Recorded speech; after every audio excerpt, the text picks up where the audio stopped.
Hello, नमस्ते and जय हिंद to all the amazing learners. Welcome to study brains. So आज की इस वीडियो में जैसे आप थंबनेल देख के आए हो, आज हम पढ़ेंगे क्लाइमेटोलॉजी, जो कि फिजिकल ज्योग्राफी सब्जेक्ट का एक टॉपिक है क्लाइमेटोलॉजी। तो हमारे जो वन ऑफ द सब्सक्राइबर हैं दिव्यांशु, उनके कहने पे क्लाइमेटोलॉजी टॉपिक को एक complete video lecture series part by part हम शुरू करने वाले हैं। ये पार्ट फर्स्ट है क्लाइमेटोलॉजी का, ठीक है। तो कम से कम 10 वीडियो लेक्चर सीरीज़ होगी और ये एक सीरीज़ में चलेगी पार्ट बाय पार्ट। तो ये पार्ट फर्स्ट है और लगभग 10 वीडियो में या उससे कम ही वीडियो में कंप्लीट हो जाएगी, ठीक है। तो आज की इस वीडियो में हम कौन कौन से टॉपिक्स को कवर करने वाले हैं। सबसे पहले टॉपिक्स टू बी कवर्ड में आपको यह कुछ टॉपिक्स दिख रहे हैं, जिसमें हम सबसे पहले देखेंगे इंट्रोडक्शन ऑफ क्लाइमेटोलॉजी, क्योंकि ये हमारा पार्ट फर्स्ट है वीडियो क्लाइमेटोलॉजी का। तो सबसे पहले हम समझेंगे कि क्लाइमेटोलॉजी होती क्या है, जिसमें हम देखेंगे कि किसी भी पर्टिकुलर रीजन का क्लाइमेटिक कंडीशन कैसे डिपेंड करता है, और उसमें हम देखेंगे कि difference between weather and climate क्या है, कि वेदर का मतलब क्या होता है, क्लाइमेट का मतलब क्या होता है। उसके अलावा फिर हम देखेंगे कि ज्योग्राफिकल लोकेशन के हिसाब से भी क्लाइमेटिक कंडीशन वेरी करते हैं। फॉर एग्जांपल टोपोग्राफी के हिसाब से क्लाइमेटिक कंडीशन वेरी करते हैं, और ओशन करेंट्स के हिसाब से वहाँ के पर्टिकुलर रीजन का क्लाइमेटिक कंडीशन वेरी करता है। लैटिट्यूड्स के हिसाब से क्लाइमेटिक कंडीशन वेरी करता है। तो वो कैसे वेरी करता है विद रीजंस हम देखेंगे, ठीक है। फिर उसके अलावा जैसे कुछ एटमॉस्फेरिक कंडीशन के टर्म, जैसे नॉर्मल लैप्स रेट क्या होता है वो देखेंगे, कि नॉर्मल लैप्स रेट का मतलब क्या है, विद रीजंस हम देखेंगे। फिर उसके अलावा जैसे कि हम एटमॉस्फेरिक कंडीशन की बात कर रहे हैं, तो एटमॉस्फेयर में कुछ गैसेस प्रेजेंट है, जैसे air is the mixture of gases. तो वो कौन कौन से गैसेस कितने परसेंटेज में प्रेजेंट है हमारे एटमॉस्फेयर में, वो हम देखेंगे, ठीक है। उसके हिसाब से गैसेस प्रेजेंट है और कितने डेंसिटी में प्रेजेंट है। नेक्स्ट हम पढ़ेंगे कि डिफरेंट लेयर्स ऑफ एटमॉस्फेयर जो हमारे अर्थ में प्रेजेंट है वो कौन कौन से होते हैं। जैसे फॉर एग्जांपल ट्रोपोस्फियर हो गई, फिर उसके बाद स्ट्रेटोस्फियर, मीजोस्फियर, थर्मोस्फियर, एग्जॉस्फियर, ऐसे different layers of atmosphere, earth's atmosphere होते हैं। उसमें कितने एल्टीट्यूड में कहाँ से कहाँ रेंज होती है और उसका टेम्परेचर किस तरीके से वेरी करता है, विथ रीजंस हम समझेंगे, और उस लेयर के हर एक लेयर के यूजेस हम समझेंगे, ठीक है। तो different layers of atmosphere plus their uses of that layer and how the temperature is varied, why the temperature is getting varied, सब हम समझें, ठीक है। तो ये एक पार्ट फर्स्ट में हम कुछ टॉपिक्स हैं जो कवर करने वाले हैं आज के इस वीडियो में। नेक्स्ट पार्ट में हम कुछ और टॉपिक्स को कवर करेंगे। इस तरीके से अप्रॉक्सीमेटली पार्ट बाय पार्ट हम 10 वीडियोस के अंदर, 10 वीडियोस से कम ही होगा, so within 10 videos we are going to cover the whole climatology topic, okay. So चलो शुरू करते हैं आज का वीडियो। और हाँ, शुरू करने से पहले मैं ये बोलूँगी कि अगर आपको मेरा कंटेंट पसंद आता है और आप मेरे कंटेंट को सपोर्ट कर सकते हैं with your subscription, I mean subscribe कर सकते हैं मेरा चैनल, लाइक शेयर कर सकते हैं और इस चैनल को ग्रो करने में मदद कर सकते हैं। तो thank you so much. Let's start the video and happy learning. Okay, सबसे पहले हमें समझना है क्लाइमेटोलॉजी का मतलब क्या होता है। नाम से समझने की कोशिश करते हैं। So climate and logy. Logy, anything which ends up with LOGY, that is related to study of anything. किसी चीज़ की पढ़ाई से रिलेटेड जब हम बात करते हैं तो उसमें उस वर्ड के लास्ट में LOGY लग जाता है। That means here it is related to climate. So that means here the study of climatic condition, study of weather condition, study of any atmospheric condition. तो ये सारी वेदर पैटर्न्स या climatic patterns से related जो study हम करते हैं, तो वो उसको हम बोलते हैं क्लाइमेटोलॉजी। लॉजी मतलब that is the study of anything, and here it is related to climate, weather condition, atmospheric patterns. So it is the study of these parameters, okay. तो क्लाइमेट का मतलब क्या होता है, यहाँ पे क्लाइमेट का मतलब क्या होता है। क्लाइमेट का मतलब it is a long term analysis of the weather condition in a particular area. कोई भी एक पर्टिकुलर रीजन या एरिया का जो भी वेदर कंडीशन है, उस वेदर कंडीशन को एनालिसिस करने के बाद, अब वो वेदर कंडीशन कितने टाइम पीरियड के लिए एनालिसिस किया जाता है, क्या वो 1 साल के लिए किया जाता है, क्या वो 2 साल के लिए किया जाता है, क्या वो 10 साल के लिए किया जाता है, वो लॉन्ग टर्म एनालिसिस होता है। That means it can be of 1 year, it can be of 10 year, decades के लिए एनालिसिस कर सकते हैं, इवन सेंचुरी के लिए भी एनालिसिस कर सकते हैं. That means analysis of the weather condition can be of a long term period. It can be of 1 year, 10 year, 20 year, centuries. और उस long period of weather analysis को हम बोलते हैं क्लाइमेट, एक पर्टिकुलर रीजन का. ठीक है. अब आप पूछोगे कि वेदर कंडीशन का मतलब क्या होता है. There is a difference between climate and weather. दोनों एटमॉस्फेरिक कंडीशन को ही एनालिसिस करते हैं. मतलब एक पर्टिकुलर रीजन का जो एटमॉस्फेयर है, उस एटमॉस्फेयर का क्या किस तरीके से पैटर्न है, उसको एनालिसिस करने का काम वेदर और क्लाइमेट दोनों करते हैं. डिफरेंस है सिर्फ और सिर्फ उसके टाइम पीरियड का. क्लाइमेट लॉन्ग टर्म पीरियड के लिए एनालिसिस करता है एटमॉस्फेरिक कंडीशन का, और वेदर शॉर्ट टर्म एनालिसिस करता है किसी भी रीजन के एटमॉस्फेरिक कंडीशन का.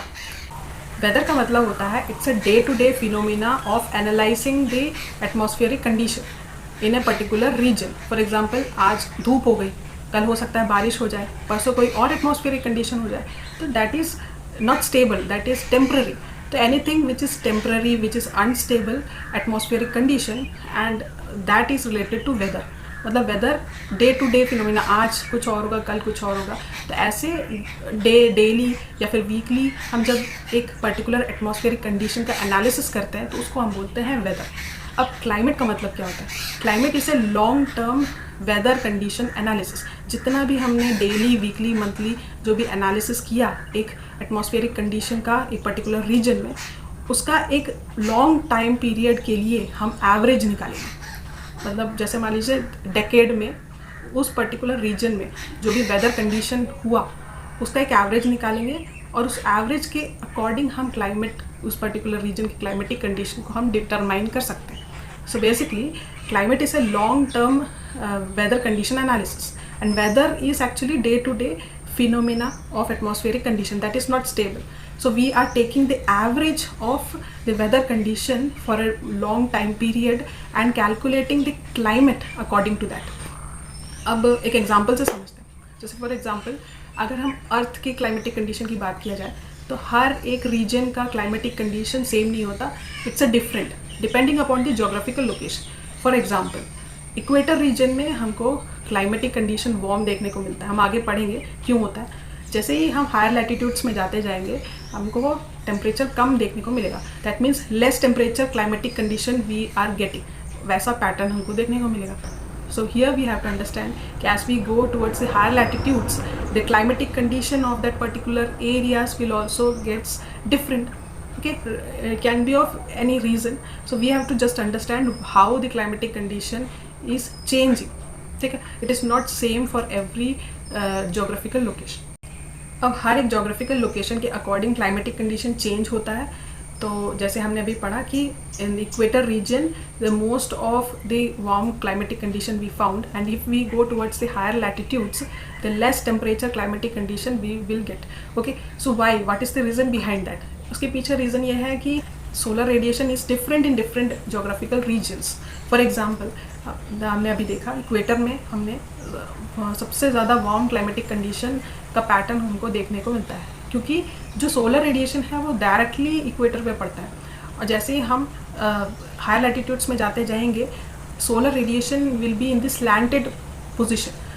So the sun rays will be in the slanted position. Just because of that, the temperature of that particular region will also be less as compared to this equatorial region or the lower latitudes. Okay, the equatorial region will be getting the highest amount of the solar radiation, and just because of the slanting sun rays towards the higher latitudes, the temperature will also gets decreases. Okay, so this is why the latitudinal climatic condition patterns will be different, vary. Okay, अब topography के हिसाब से भी climatic condition change होती रहती है. कैसे? हमेशा ध्यान रखिएगा कि with increasing altitude the temperature also decreases. With increasing altitude the temperature decreases, कम होता जाएगा जैसे आप हायर लैटिट्यूड्स, हायर एलिवेशन में जाते जाओगे. अब जैसे आप फॉर एग्जांपल नॉर्मली आपने देखा होगा कि हिल स्टेशन एरियाज जो या माउंटेन रीजन्स में आप जैसे जाओगे वहाँ का टेम्परेचर लेस होगा as compare to lower elevated areas.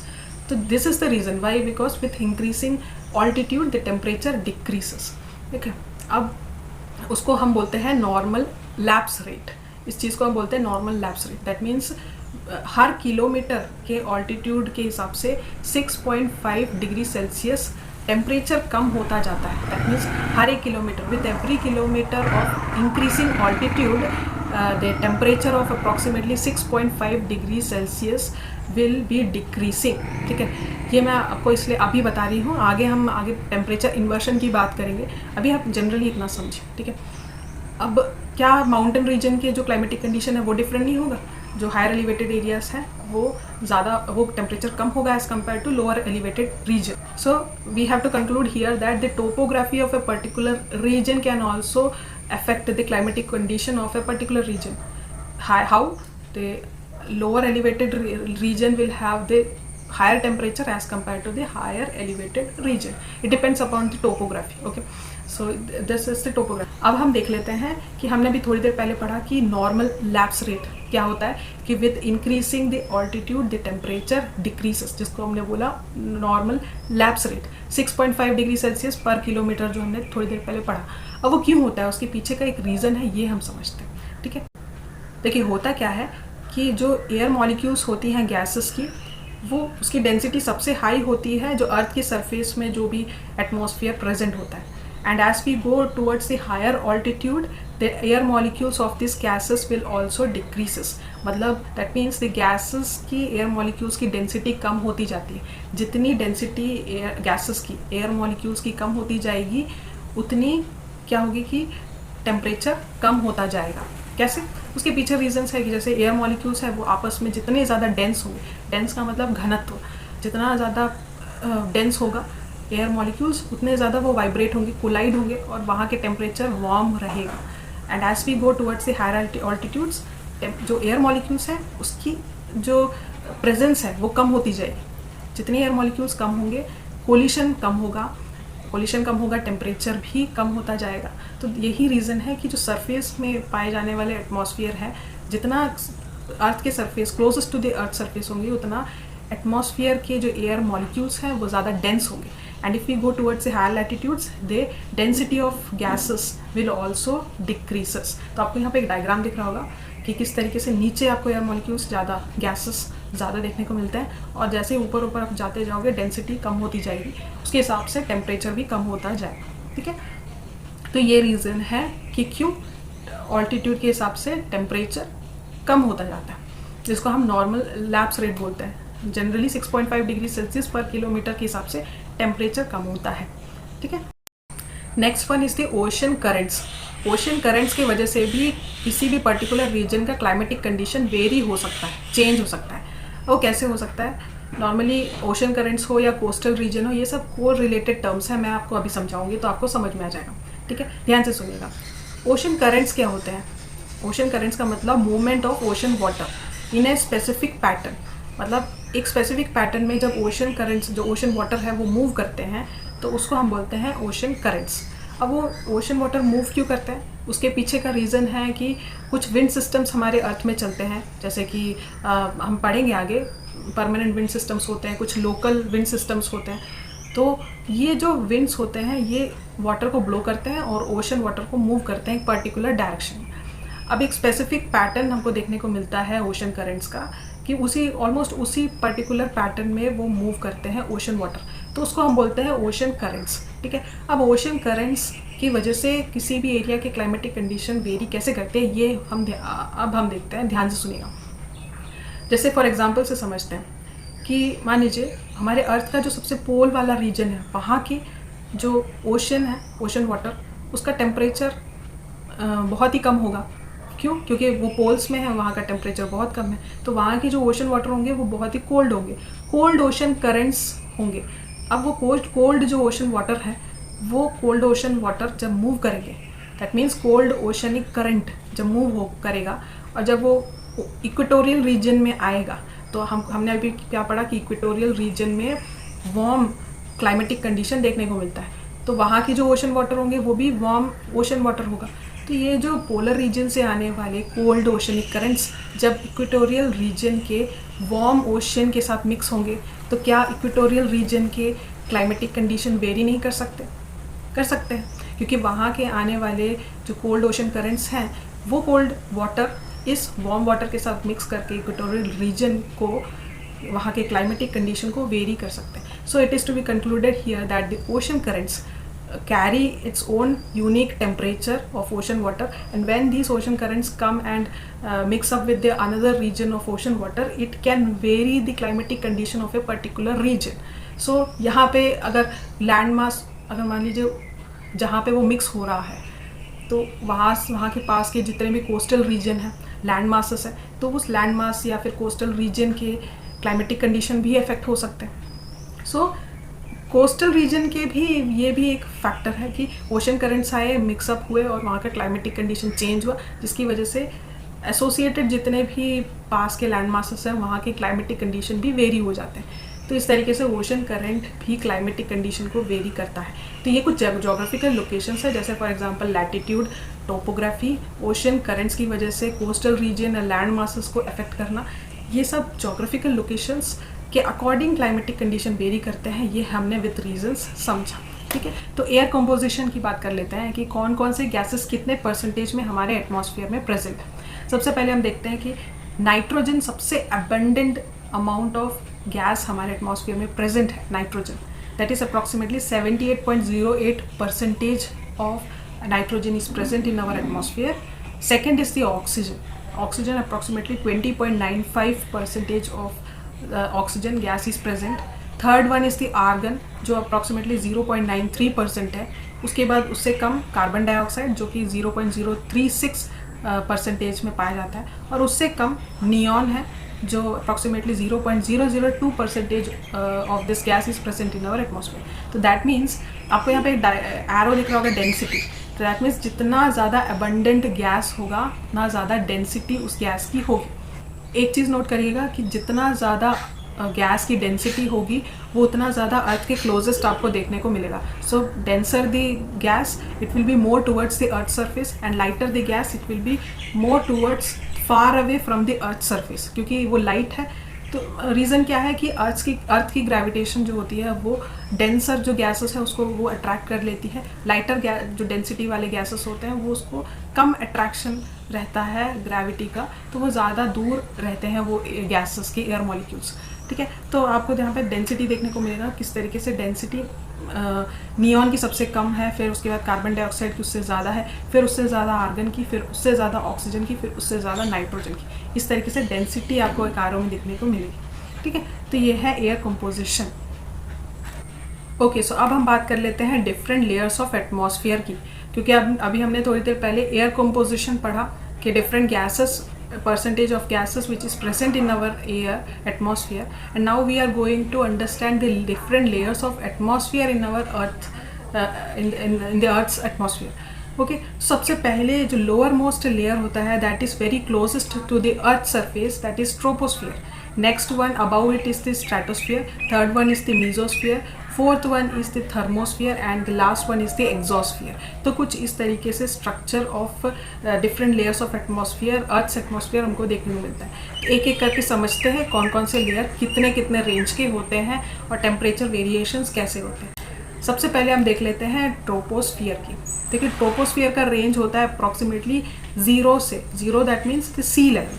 अर्थ का सबसे क्लोजेस्ट लेयर होता है ये ट्रोपोस्फियर, दैट इज 0 से मतलब कि that is sea level, because it is closest to the earth surface. तो 0 से लेके 12 किलोमीटर या फिर 16 किलोमीटर, बेसिकली 12 या 16 किलोमीटर के बीच में इसका ऑल्टीट्यूड रेंज होता है ट्रोपोस्फियर का. अब ये ट्रोपोस्फियर रेंज जो है ऑल्टीट्यूड, ये डिफरेंट होता है related to the different geographical location. How? Near the poles it can be approximately 12 kilometer of width, but if we go towards the equatorial region we get the width of the troposphere of approximately 16 kilometer. That means troposphere की जो width होती है equatorial region में सबसे ज़्यादा होती है 16 kilometre के आसपास. और जैसे ही हम पोल्स के साइड में जाते जाएंगे ट्रोपोस्फियर लेयर की width कम होती जाती है. अब जो कि हमने बोला कि 12 किलोमीटर, तो 16 अगर इक्वेटोरियल रीजन में होगा तो 12 किलोमीटर पोल्स में होगा. अब वो रीज़न क्या है उसके पीछे, why there is variation of the width in the troposphere. इसके पीछे का रीज़न ये है कि पोलर रीजन में हमको सबसे लोवेस्ट टेम्परेचर देखने को मिलता है as compare to other regions. Lowest temperature का मतलब कूल टेम्परेचर। हमेशा ध्यान रखिएगा कि जितना कूल टेम्परेचर होगा किसी भी रीजन का, वहाँ पे प्रेजेंट गैसेस के जो एयर मॉलिक्यूल्स होंगे वो नीचे की तरफ बैठेंगे, नीचे की तरफ दबाव डालेंगे। दैट मीन्स सिंक होगा। जितना दबाव डालेंगे उतना एयर का प्रेशर अर्थ के सरफेस की तरफ होगा। दैट मीन्स एयर प्रेशर और एयर डेंसिटी सबसे मैक्सिमम होगी अर्थ के सरफेस में, अगर हम पोलर रीजन की बात करें। सिमिलरली जैसे ही हम इक्वेटोरियल रीजन की तरफ बढ़ते जाएंगे, टेम्परेचर वार्म होता जाएगा। जितना टेम्परेचर वार्म होगा वो एयर मॉलिक्यूल्स नीचे सिंक ना होकर वो ऊपर की तरफ राइज होंगे, लूज अप होंगे। तो इसकी वजह से क्या होगा, इक्वेटोरियल रीजन में आपको सबसे ज़्यादा विड्थ ट्रोपोस्फियर की देखने को मिलेगी और पोल्स में सबसे कम विड्थ आपको देखने को मिलेगी। सेकेंड रीज़न है अर्थ की ग्रेविटी। अर्थ की ग्रेविटी सबसे ज़्यादा पोल्स पे एक्ट करती है एज़ कम्पेयर टू इक्वेटर।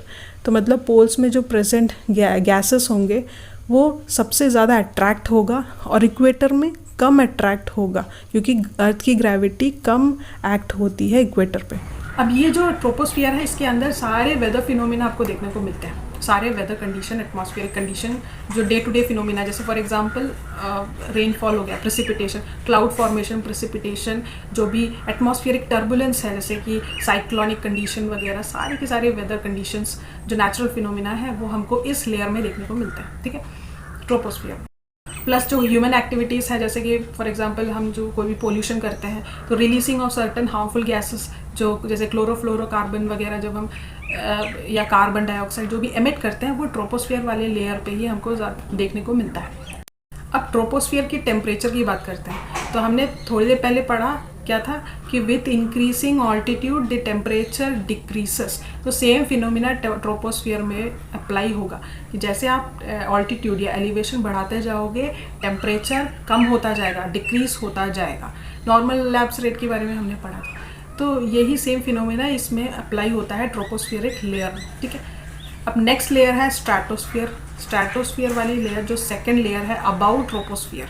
अब इसका ऑल्टीट्यूड रेंज कितना होगा, ये होगा 12 से 50 किलोमीटर की रेंज में, मतलब 0 से 12 किलोमीटर या 16 किलोमीटर तक ट्रोपोस्फियर है। अब ये 12 से 50 किलोमीटर की रेंज अबाउ ट्रोपोस्फियर जो है वो है स्ट्रैटोस्फियर। अब ये स्ट्रैटोस्फियर में सबसे इम्पॉर्टेंट चीज़ जो आपको समझनी है that is the presence of ozone layer is present in this stratosphere layer. जो स्ट्रैटोस्फियर है उसके बीच में एक लेयर पाई जाती है जिसको हम बोलते हैं ओजोन लेयर। अब ये ओजोन लेयर बहुत ज़्यादा इंपॉर्टेंट हो जाता है क्योंकि जो जितनी भी सोलर रेडिएशंस हमारे अर्थ में पड़ती है, most of the harmful UV radiation is absorbed by this ozone layer, जिसकी वजह से ये हमारे जो लाइफ, जितने भी हमारे एग्जिस्टिंग लाइफ है अर्थ में, वो उनको डैमेज नहीं होता। वो स्ट्रैटोस्फियर वाले लेयर में प्रेजेंट होता है ओजोन लेयर। ठीक है, ये सबसे इंपॉर्टेंट चीज़ है अबाउट दिस स्ट्रैटोस्फियर।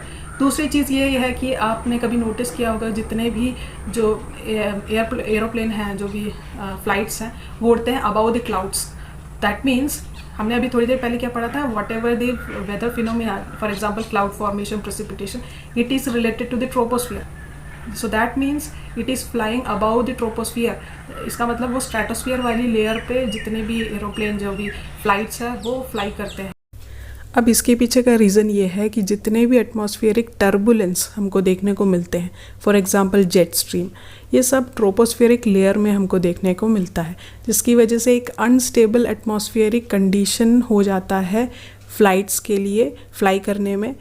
इसलिए जो भी फ़्लाइट्स फ्लाई करते हैं वो अबाउ ट्रोपोस्फेरिक लेयर में, स्पेशली स्ट्रैटोस्फेरिक लेयर में, that means lower layer of the stratosphere में वो फ्लाई करते हैं, जिससे एटमॉस्फेरिक कंडीशन उनको स्टेबल मिल सके। So this is the reason, just because of to save that flight from this atmospheric turbulence and all those weather conditions, ताकि वो stable रह सके, स्टेबल एटमॉस्फेयर हो सके फ्लाइट के लिए। ठीक है, ये हो गया स्ट्रैटोस्फियर का। अब टेम्परेचर की बात कर लेते हैं कि स्ट्रैटोस्फियर की टेम्परेचर क्या है। सो बेसिकली जो स्ट्रैटोस्फियर के जो टेम्परेचर है वो कांस्टेंट रहती है या तो वो इंक्रीज हो जाती है टेम्परेचर विथ इंक्रीजिंग ऑल्टीट्यूड। हमने ट्रोपोस्फियर में क्या पढ़ा था कि with increasing altitude temperature decreases. Stratosphere की बात करें तो यहाँ पे उल्टा हो जाता है टेम्परेचर, उल्टा हो जाता है temperature. That means temperature inversion हो जाता है। नॉर्मल टेम्परेचर का मतलब with increasing altitude temperature decreases, जो हमने ट्रोपोस्फियर में पढ़ा। स्ट्रैटोस्फियर में टेम्परेचर उल्टा हो जाता है, टेम्परेचर इन्वर्शन हो जाता है। कहने का मतलब with increasing altitude temperature also increases. वो उसके पीछे का रीज़न क्या होता है उसके पीछे का रीज़न ये है कि ओजोन लेयर जो हमारे स्ट्रैटोस्फियर में प्रेजेंट है वो most of the solar radiation, जो यूवी रेडिएशन है, उसको अब्जॉर्ब करता है, जिसकी वजह से वहाँ का जो एटमॉस्फेयर है वो वार्म होता है रिलेटिवली ट्रोपोस्फियर के कंपैरिजन में। That is the reason why this stratosphere layer have the warm climate warm atmosphere as compared to this troposphere. So with the increasing altitude the temperature also increases in stratospheric layer just because of the presence of ozone layer, because ozone layer absorb most of the solar radiations and that's why it will create the warm atmosphere in this। आपको यहाँ पे graph दिख रहा होगा altitude और temperature के बीच में। जैसे ही ऑल्टीट्यूड बढ़ता गया टेम्परेचर कम होता गया, लेस होता गया ट्रोपोस्फियरिक लेयर में, और जैसे ही ट्रोपोस्फियर लेयर एंड होती है वहाँ पे एक ट्रोपोपॉस नाम का एक आपको देखने को मिलता है, ट्रोपोपॉस, जहाँ पे ट्रोपोस्फियर लेयर पॉज हो गई है, बंद हो गई है, उस सेक्शन को हम बोलते हैं ट्रोपोपॉस। उसके बाद नेक्स्ट लेयर में एंटर करते हैं जिसको हम बोलते हैं स्ट्रैटोस्फियर। तो दैट मीन्स ट्रोपोस्फियर लेयर, उसके बाद एक ट्रोपोपॉस आता है, ट्रोपोपॉस के बाद नेक्स्ट लेयर में एंटर करते हैं जिसको हम बोलते हैं स्ट्रैटोस्फियर। अब स्ट्रैटोस्फियर में आपको क्या देखने को मिलता है कि इसका जो टेम्परेचर है वो बढ़ जाता है, increases with increasing altitude. That means यहाँ पे टेम्परेचर इन्वर्शन देखने को मिलता है। टेम्परेचर इन्वर्शन मतलब उल्टा, नॉर्मली कम होना चाहिए, यहाँ पे बढ़ रहा है just because of the presence of ozone layer. तो आपको यहाँ देखने को मिलेगा कि टेम्परेचर आपको यहाँ पे धीरे धीरे बढ़ते हुए देखने को मिलेगा। आपको कर्व एक देखने को मिलता है टेम्परेचर का। इस ग्राफ को ध्यान से देखिएगा, आपको समझ में आ जाएगा। ठीक है, तो ऑल्टीट्यूड रेंज हमने देख लिया स्ट्रैटोस्फियर की और इसका सिग्निफिकेंस देख लिया, टेम्परेचर देख लिया। ठीक है, अब देख लेते हैं नेक्स्ट लेयर जो कि है मीजोस्फियर। मीजोस्फियर कौन सा लेयर है? ये थर्ड लेयर होता है हमारा एटमॉस्फियर का अबव स्ट्रैटोस्फियर। तो दैट मीन्स इसका ऑल्टीट्यूड रेंज कितना होना चाहिए? इसका ऑल्टीट्यूड रेंज है 50 किलोमीटर से 80 किलोमीटर तक। दैट मीन्स 50 से 80 का विड्थ होता है किलोमीटर ऑफ दिस लेयर, जिसे हम मीजोस्फियर बोलते हैं, above the earth surface, that is troposphere, उसके बाद स्ट्रैटोस्फियर, उसके बाद नेक्स्ट लेयर है मीजोस्फियर। अब स्ट्रैटोस्फियर और मीजोस्फियर के बीच में एक पॉज आता है जिसको हम बोलते हैं स्ट्रैटोपोस। मतलब कोई भी एक पर्टिकुलर लेयर जब एंड होता है दूसरे में ट्रांजिशन होता है तो उस लेयर के बीच में एक पॉज आता है, उसको हम बोलते हैं कोई भी स्ट्रैटोपोस हो गया, ट्रोपोपोस। तो यहाँ पे स्ट्रैटोस्फियर एंड हो रहा है, दैट मीन्स स्ट्रैटोपोस आएगा, उसके बाद नेक्स्ट लेयर आएगा मीजोस्फियर। अब मीजोस्फियर की बात करें तो हमने अभी पढ़ा कि अप्रॉक्सीमेटली 50 से 80 किलोमीटर की विड्थ होती है, एल्टीट्यूड रेंज होती है उस लेयर की। मीजोस्फियर का एक इम्पॉर्टेंट सिग्निफिकेंस आपको देखने को मिलेगा कि जितने भी मीटियोराइट्स होते हैं जब वो एंटर करते हैं बाहर से मीजोस्फियर वाले लेयर में, तब most of the meteorites burn होने लगते हैं। तो आपको एक जस्ट लाइक शूटिंग स्टार्स जैसे देखने को मिलता है, एक लाइट का स्ट्रीक्स देखने को मिलता है।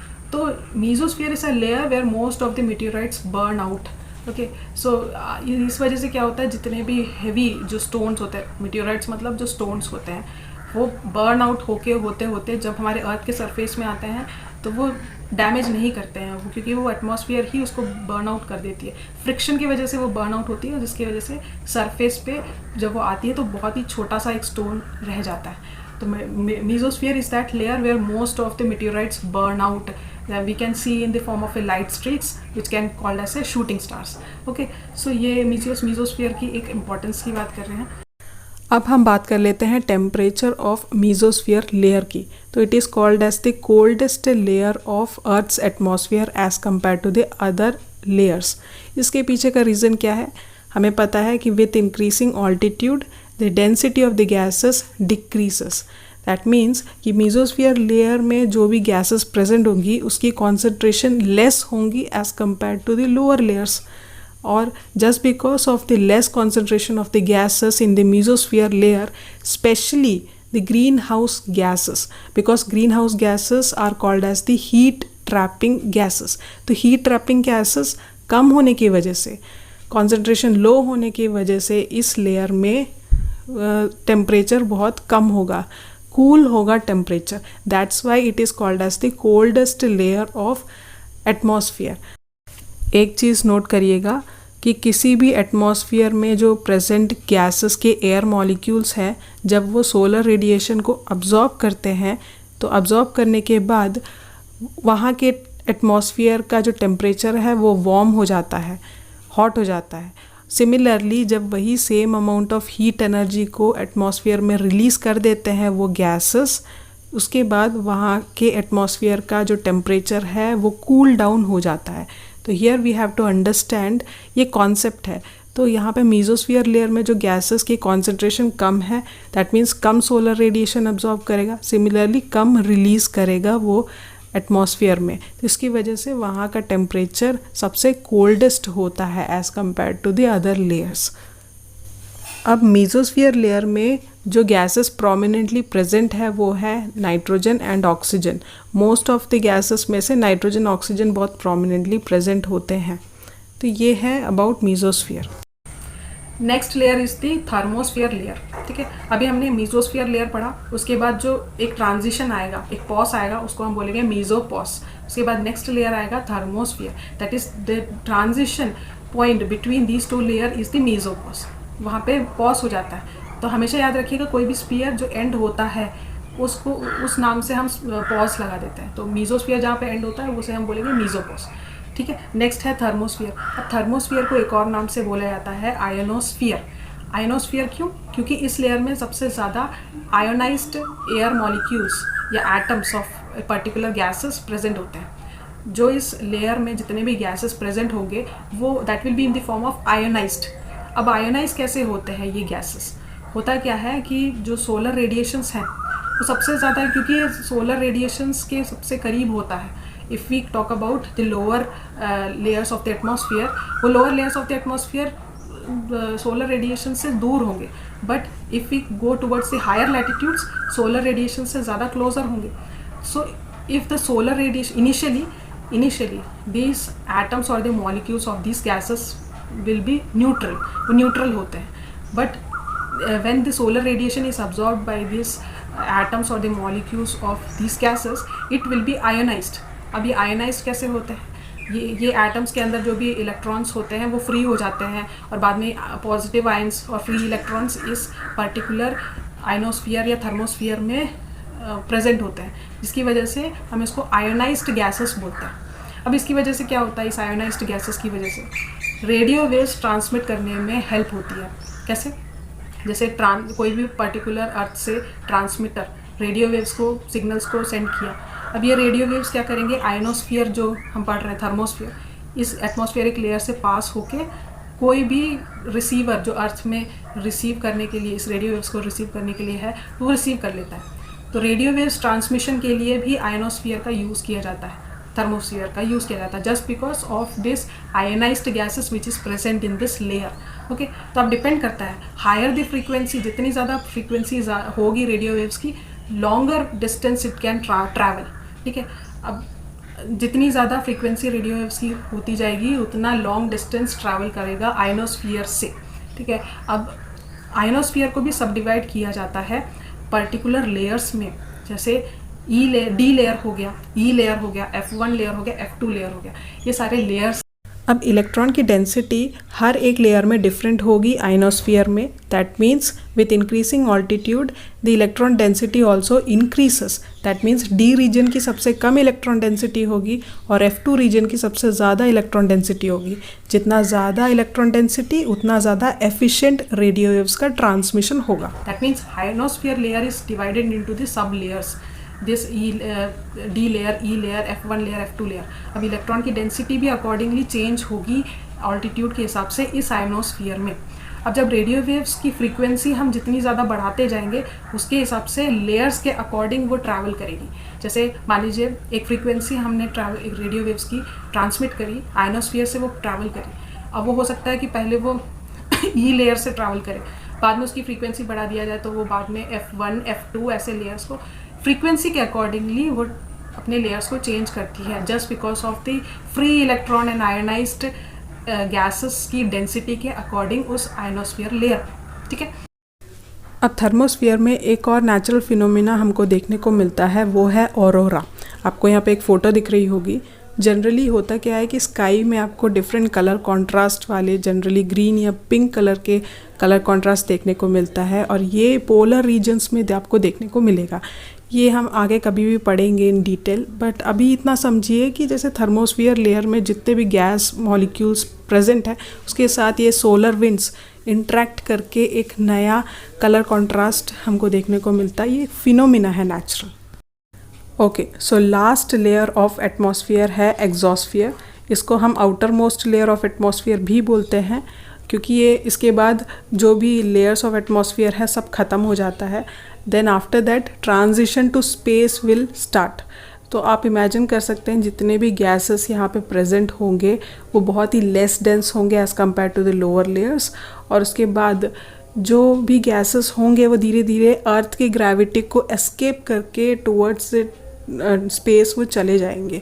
तो एग्जॉस्फियर में वैसे ही बहुत लेस डेंस गैसेस प्रेजेंट होंगे, और जितने भी गैसेस प्रेजेंट होंगे वो सोलर रेडिएशन को अब्जॉर्ब करेंगे। But one of the point it is to be noted here that what ever the gases present here they will absorb the solar radiation continuously, and this exosphere is very closest to the solar radiation as compared to the lower layers. So the temperature will be very high as compared to these lower layers. Okay, solar radiation के पास जितना आप जाते जाओगे altitude के हिसाब से उतना ज़्यादा warm temperature देखने को मिलेगा। तो here as compared to the lower layers, exosphere is the most high temperature can be found here in this layer. Okay, तो ये हो गया एग्जॉस्फियर की बात। अब यहाँ पे जितने भी सैटेलाइट्स हैं, स्पेस क्राफ्ट्स हैं, आपको देखने को मिलेंगे फॉर कम्युनिकेशन, फॉर नेविगेशंस। जैसे हमने अभी थोड़ी देर पहले पढ़ा कि थर्मोस्फियर में रेडियो वेव कम्युनिकेशंस हमको देखने को मिलते हैं। अब वीडियो या ऑडियो फॉर्मेट्स के जो भी रेडियो वेव सिग्नल्स आपको ट्रांसमिट करने हो तो वो थ्रू सैटेलाइट्स ही आप कर सकते हो। तो इसके लिए जो सैटेलाइट्स प्लेस करते हैं वो एग्जॉस्फियर में रहते हैं, और ये कम्युनिकेशन के लिए, नेविगेशन और स्पेस साइंटिफिक रिसर्च के लिए भी इसका यूज़ किया जाता है सैटेलाइट्स का।